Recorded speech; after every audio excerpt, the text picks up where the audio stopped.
The White House announced Monday that President Barack Obama is traveling to Kenya, his father's homeland, in July.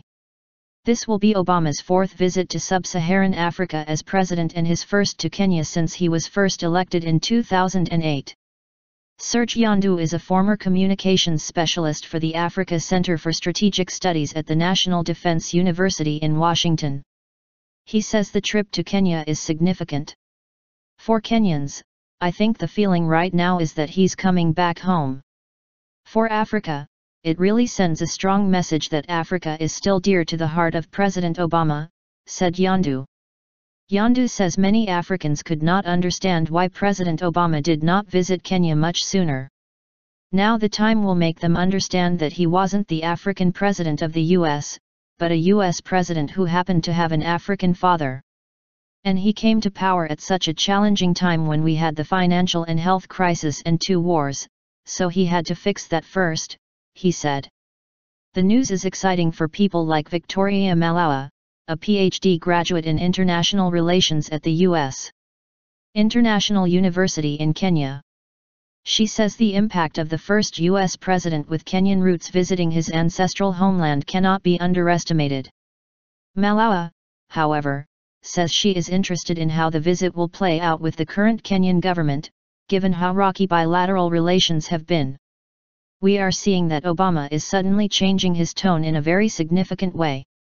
He suddenly wants to mend the relationship he's had or his country had with Kenya. And that's a very significant point there.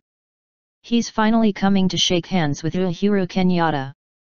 We all know how the American government has always voiced concerns over the issues of ICC, we know their stance, said Malawa. The United States had a cool response to President Kenyatta's election in 2013 because he was indicted by the International Criminal Court for alleged crimes against humanity. The ICC dropped the charges last year. Malawa says she hopes that President Obama's visit will lead to changes in some U.S. policies toward Kenya. I would really like this visit to come and iron out the issues we have with the travel advisories because these advisories are really affecting our tourism industry.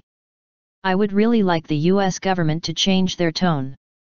And secondly, I'd like this visit to help with coming together, come up with ideas to solve some of the security issues we are facing right now because Kenya is not only dealing with internal security matters but also dealing with Somalia and other neighbors, she said.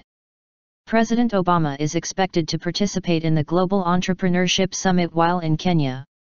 The event brings together business leaders, international organizations, and governments, and this is the first time it will be held in sub-Saharan Africa.